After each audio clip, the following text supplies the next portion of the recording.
welcome to this episode of The Myra Chavez Show. Now you guys can hear me on the go on your favorite podcast platform.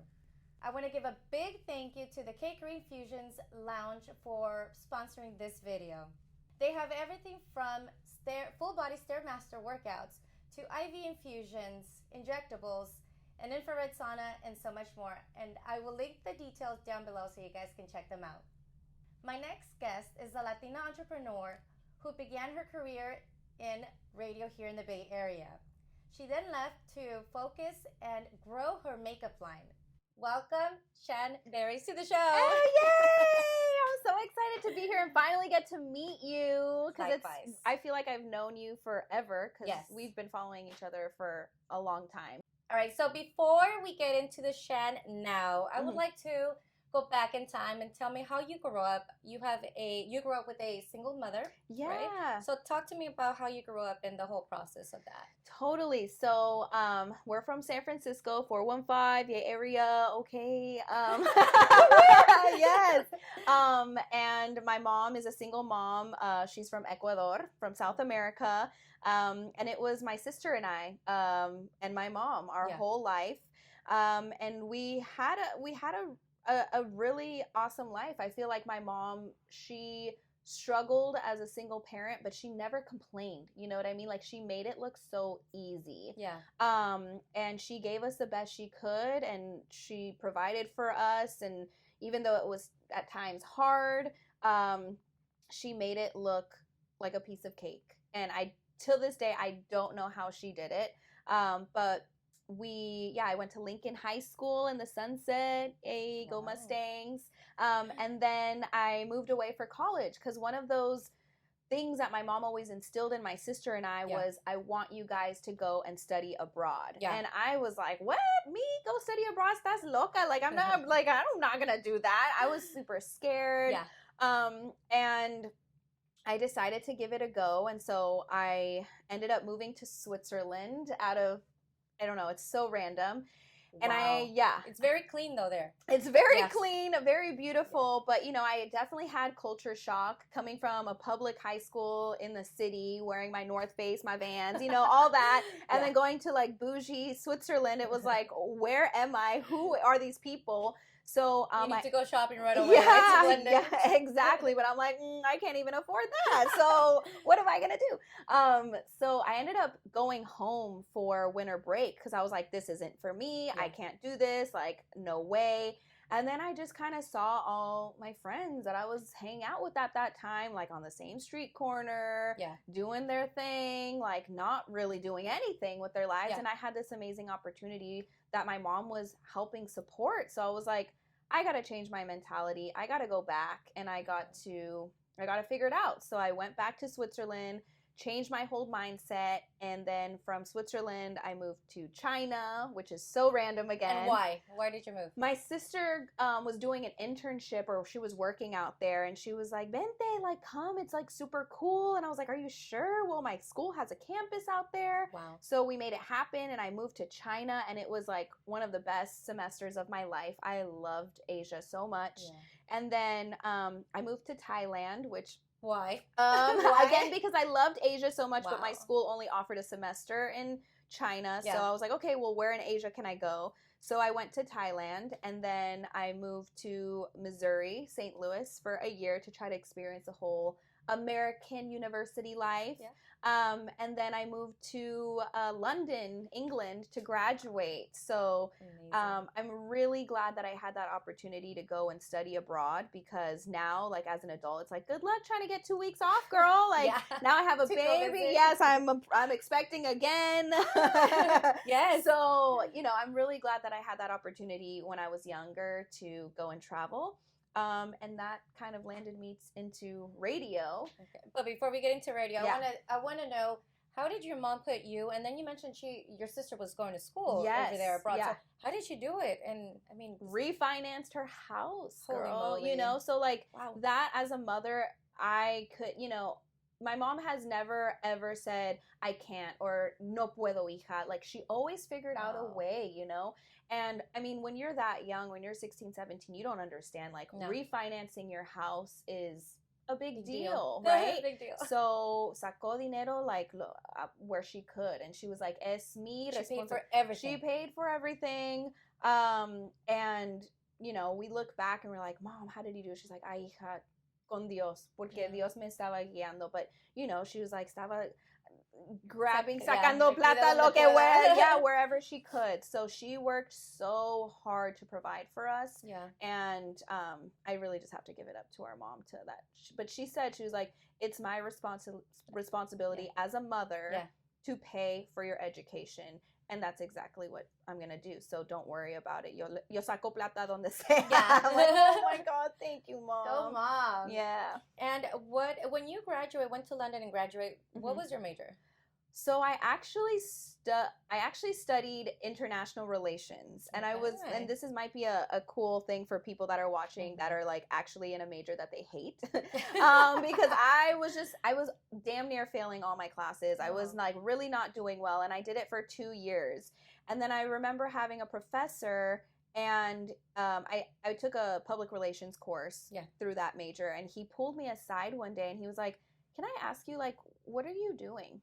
Like, what are you doing with your life?" And I was like, "Well, what do you mean?" He's like, I see that you're doing international relations. You're basically failing all your classes. You're scraping by, and you're thriving in my class. Like, doesn't that say something to you? Like, you are a people person. You need to be around people and public, and like, you should really rethink your major. And I'm like, but I'm already 2 years in. I'm like about to be done. He's like, trying to finish it. Yeah. And I was like, no, I got to go. Like, So then he's like, well, you should really think about it. And that day I went to my counselor and I was like, what can I do to change my major? And she was like, you're going to have to like triple up on your classes and do like 21 to 27 credits a semester if you want to even graduate on time. I was like, let's do it. And I changed my major that day, and I was like taking so many classes. You were halfway done? I was halfway done. Halfway done, and you still changed it. And I still changed it because I was like, well, if I hate it now, I'm going to hate it for the rest of my life.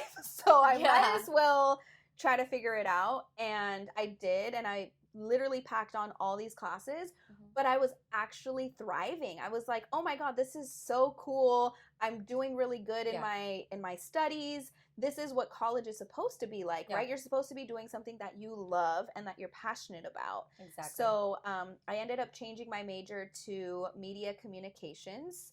And as part of that, in order to graduate, you had to do an internship. And then that kind of leads me to the radio part.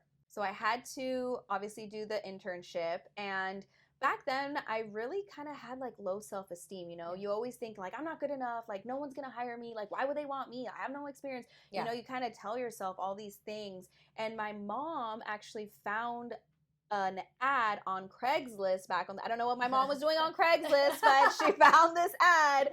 And back in the day, it was Move-In 99.7. I don't know if you remember. Yeah, it was Move-In.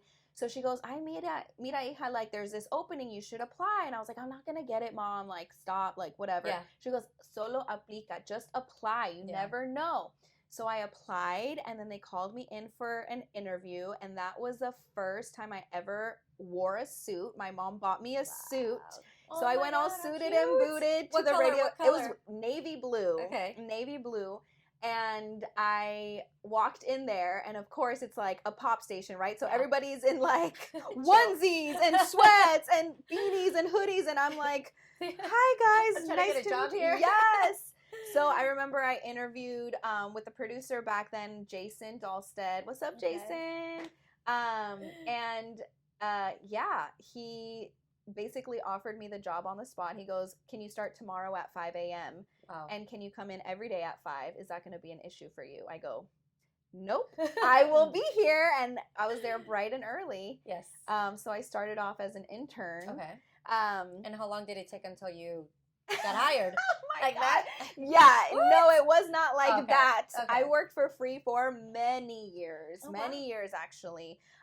So I did my semester during summer for the radio station. Yes. Then I had to go back and I had to finish school. And I was so sad because I was like, oh, I just want to keep interning here and try to get a job. I loved it. But I knew that was what I wanted to do. That was like my passion. Like how can people be getting paid to be here? This is so cool with celebrities walking around and music blasting, and it was such a cool vibe. So I had that in my mind, like, just graduate.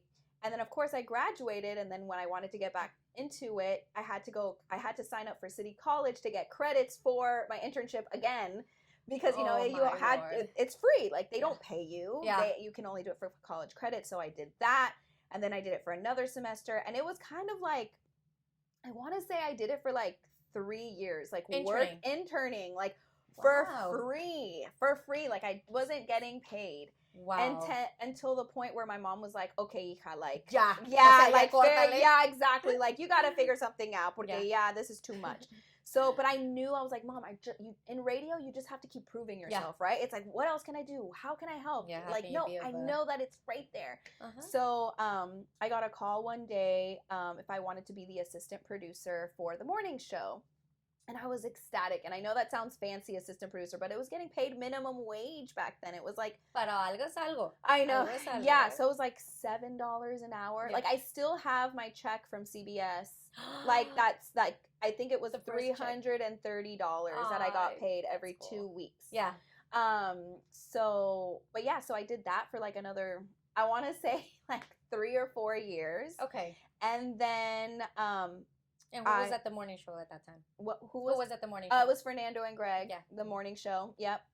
And then I always was vocal that I want to do more. I want to do more. I want to do more. So I started going in on the weekends to train to learn how to be a jock. And so I was there 7 days a week, like morning, noon, and night. Focus. Like, okay, what do I have to do to get to the next step? I can't be comfortable, you know? So I started training how to be a jock. And then one day, someone was sick, so they're like, can you fill in? And I was like, what? Yeah. So that happened, and then the weekends opened up, so they're like, oh, can you do weekends? So I was working morning show, then on the weekends I was doing the weekend show. Wow. I was there all the time, but I loved it. It was my passion, and I knew I had to keep proving myself. And then I got a call a few years later, like, hey, the Midday show is opening up, and we want you to be part. We want to give you the Midday show. And I was like, oh my God, this is incredible. Was that your ideal like time frame?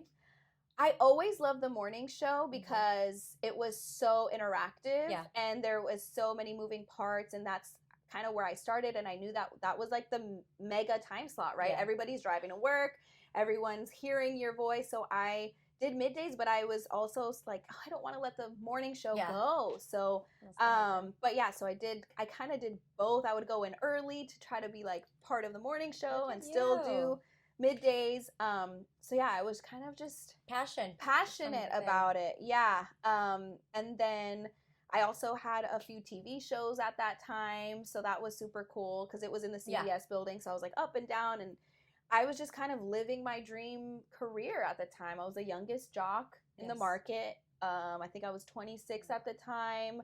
Crazy. Had #1 ratings. Like, it was wonderful. It was like, I loved it so much. And as a DJ, would you get worried about the numbers and how many people were listening? Were you on the numbers? Or were you on the I was just like, I'm just here to make people laugh and touch people's hearts. Like, how can I do that? Because if you make people laugh, then you're doing something to their heart. Yeah. So I feel like that was my #1 priority, and then the numbers just kind of followed.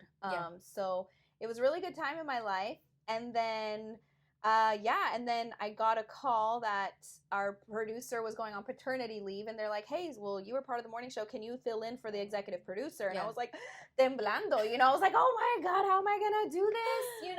Like, this is a big deal, running the morning show, being a voice on there. But I didn't want to just, run the show. I was like, no, I'm going to impact here, right here. Aquí le voy a echar ganas, So we started talking,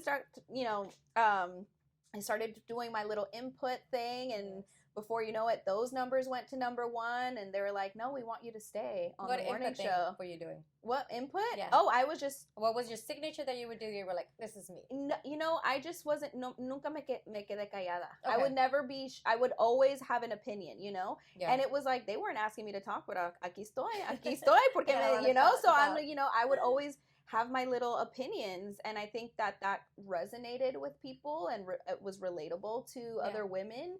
And they would hear me, and they would, you know, text me or DM me on the side like, oh my God, you're hella funny. Like I literally was cracking up at that. So I loved connecting with people in that way. So I was like, oh man, this is cool. This is where I want to be, right? And this is where I want to add my 2 cents, because I actually listened to you when I was, you know, when you were on the radio, and you were bubbly, spunky, you had a great voice, but you made me laugh. Oh. So that's something I think that's you, and that's really good, because you captivated me, and I would laugh at myself in the car. Hey, then I did my job, right? So yeah, that was my number one goal, just to brighten people's day, right? Because that's why people are tuning in. They don't want to hear about your problems. They want, like, no, hey, I'm here, like, make me laugh. People that are listening have enough problems as it is. Exactly. You know what I mean? So I never really try to be that damper. Even if I was having the shittiest day, I was like, What would you do to turn that? Because people, you know, it's hard to go to work sometimes when you're feeling down, and it's like, how would you oh my God, there was times, girl, like I went through so many, like, boyfriend breakups on there. I would be crying. Then the freaking light turns on. 30 seconds, girl. You got 30 seconds to talk. And I'm like, oh my God, he broke up with me. And then, like, as soon as that thing, hey guys, it's Shan, and what's up? Like, I would just turn it off. And then as soon as I was done talking, I'd be like, you know. So it was your process. It was a process, but you know, sometimes I talked about my problems, and I think that really resonated with people too, because they're like, oh damn, she just went through a breakup too. Like, oh man, I feel for her. Yeah. But a lot of the time I was like, no, people have bigger problems than me. I'm not gonna be here and make it worse and bring down people. Like, I need to be uplifting. So I would turn it on and I would turn it off, and I would sacar ganas, sacar happiness where I could. Even on my deepest, darkest days where I was there crying, I'm like, take a deep breath and just go, because that's my job at the end of the day. You gotta pull through, right? Yes. So talk to me about your interviews really quick in the radio. Who is your favorite interviews? Or, I mean, who or cuántas personas? Like, oh my God, my favorite, maybe. I feel like I've interviewed so many, but I feel like my favorite was probably J-Lo, Jennifer Lopez. I know, Jennifer Lopez. Yes, it was a really powerful interview. I asked her if she ate hot Cheetos. That is the most important thing you guys do, eat hot Cheetos. Yes, like, okay. Does she? No, she doesn't. She's like, no, she eats super clean. Like, she does not even touch them. I'm like, okay, girl. But I did. Yes. I'm like, you wish you would. Oh, you are missing out. You are missing out. But I did ask her what her secret to success was. And she said, Shan, my secret to success is working harder than anybody else. And I thought that was super, super powerful, because if you look at her, it's just like, yeah, she does. Like, she freaking hustles. And if you really put that into perspective and work harder than everybody else, the only way up is to succeed. Like, you don't have another choice. If you're working harder than anybody else, like, you are going to achieve your goals no matter what, right? Yeah. So I really take that advice that she gave me into kind of like my daily life, and I'm just, you know, I'm there to work as hard as I can, work harder than anybody else. That's crazy. So I mean, I've interviewed Selena Gomez. I mean, you name a celebrity, I've probably done it. So were you nervous, or how did you prepare for those interviews? I always tried to prepare, as, you know, write my questions down, but I noticed that only got so far. Yeah. And so I was like, you know what? I'm just going to speak from my heart and see where this goes and have a conversation. Yeah. And those were my best interviews. So yes, I like to kind of be prepared and have key points in case, because trust me, I've had interviews where it's like pulling teeth. You're like, give me something, somebody, like, you know, and a lot of these celebrities, like, unfortunately, they, you know, think they're hot stuff, and they don't really, they're like, it's cool. And I'm like, oh my God. Really so hard. having those key points and being prepared in that way helps. But if they're a good interviewer, honestly, just having conversation like we are works best. Okay. And what advice would you give to those who do want to pursue radio? Be prepared to work harder than anybody else, because you really, really, It's very competitive. Yeah. You really there's 10 more people that want your job that are ready to take it, and you have to be prepared to work as hard as you can, and you have to really want it. Like, you have to eat, breathe, sleep it, and want it so badly, because if you don't, then somebody else is just going to come and swoop. I always told, I was in charge of hiring our interns as well, and I saw firsthand like who was going to make it and who wasn't. It was the people that were there before they were supposed to be there and left after they were supposed to leave, because there's people that are, people that came and like, oh, it's 9:59, I gotta go, girl, bye. I'm like, okay, Okay.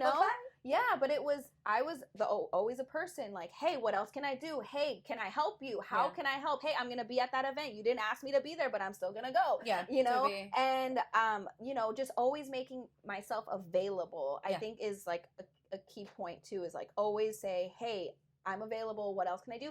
And also vocalize, hey, I want to do this. Hey, I want to do that. Hey, I want more. I want this. Yeah. Because when I got the Midday show, I remember telling the VP like, hey, thank you so much, but there's this other person that has worked here for 25 years that she deserves it more than me. Like, she trained me to be a jock. Like, she deserves it.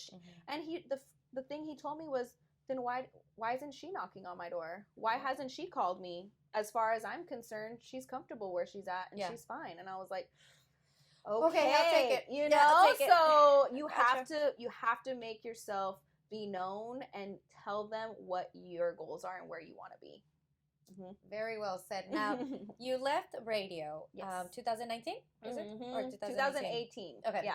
And you started, you already had a makeup line, right? And Yes. you left to just grow your business. Talk to me about how you got into makeup. Were you a makeup artist? What the whole deal? So random. And they say like you change careers like 3 or 4 or 5 times in your life, and I realize that now. But my mom always instilled in my sister and I, like, algún día tienen que empezar su propio negocio. Like, one day you have to start your own business, because you're never going to make money working for somebody else. Yeah. And I never realized what she meant by that, because, you kind of hit a cap working for other people, and you're like, well, how else can I grow? This and that. So she always said, like, ¿qué van a empezar? What are you going to start? What are you going to do? What are you going to do with your life? Because this isn't all. This isn't the end all be all for you. So there's so much opportunity here, right? And then I started seeing a trend on social media with influencers, like I Love Saraí, Desi Perkins, like all these big ones, right? And they were collaborating, haciéndole propaganda a otras compañías, like basically like shouting these other companies out. They were making money in their own, but I was like, damn girl, like you have hella followers. Why wouldn't you just come out with your own company, Yeah, I would. Yeah. Right? So then it kind of was like, ding, in my head, well, girl, you have a little bit of a following. Like, why couldn't you do that? And I've always loved makeup. It's always been a little passion of mine. And so it kind of clicked one day, well, why am I saying like these girls are dumb when I'm like the dumb one over here? Like, I should start my own business. Yeah. So, I talked to my sister. She was a big executive in Asia at the time. Yeah. And she had been gone for 12 years, and she wanted to come home and set her roots down and just kind of settle down. So I told her, I'm like, hey, if you want to come back home, like I have this little idea to start this makeup line.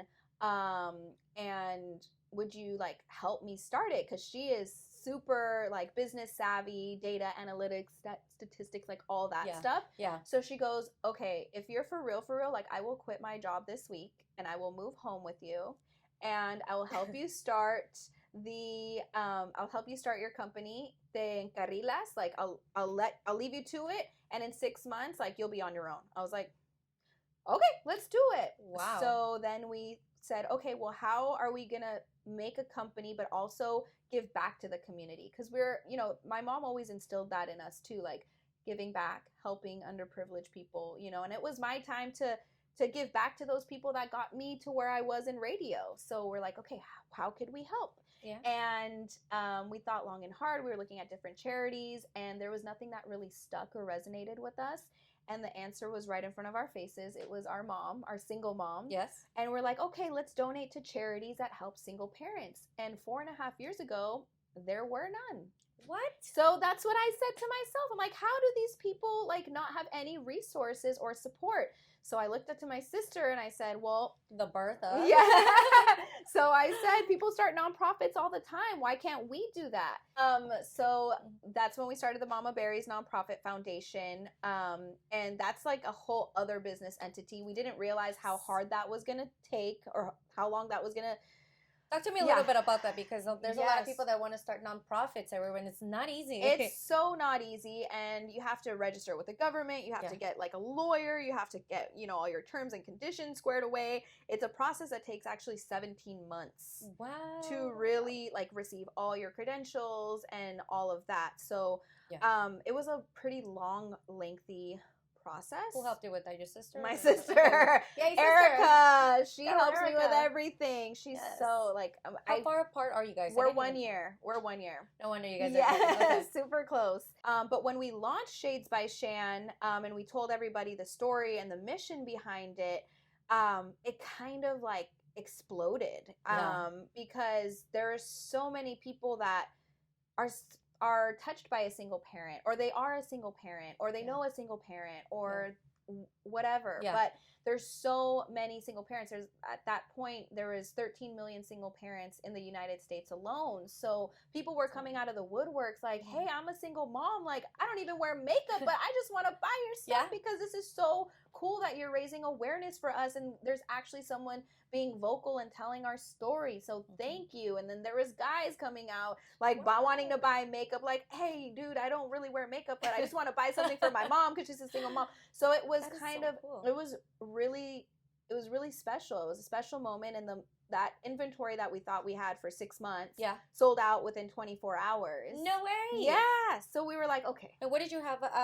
We had two products. Okay, so we had the Hyphy highlighter palette and the Very Obsessed eyeshadow palette. So literally two things. Okay. And your makeup is makeup on a mission. Makeup on a mission, yes. Because anytime you buy Shades by Shan Cosmetics, a portion of proceeds go to help single parents in need through our Mamaberries Nonprofit Foundation. So it really resonated with people. So then we re-upped and bought more stuff, and then that sold out, and then every time we would buy stuff, it would sell out.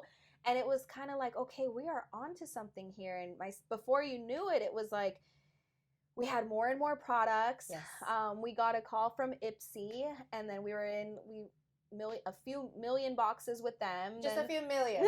They called you. So they just found you. Yeah, they found us. They're like, cool. Hey, our office is buzzing about you guys. Like, can we put you in our boxes? And like, absolutely. So then that happened, and then Boxycharm happened. Yes. And then we got into stores with Planet Beauty along the West Coast, and that was a huge thing. We're like, we got our first store. We're so excited. So that was a big partnership. So like all these little milestones for us was like, oh my God. And they were all calling you. You were not even knocking on their door. You were just trying to grow your line on your own. I was trying to grow the line. I mean, with Planet Beauty, like, yes, it was a little bit of both. Like, okay. Like, let's try. Like, you know, we really wanted to be in those stores. But then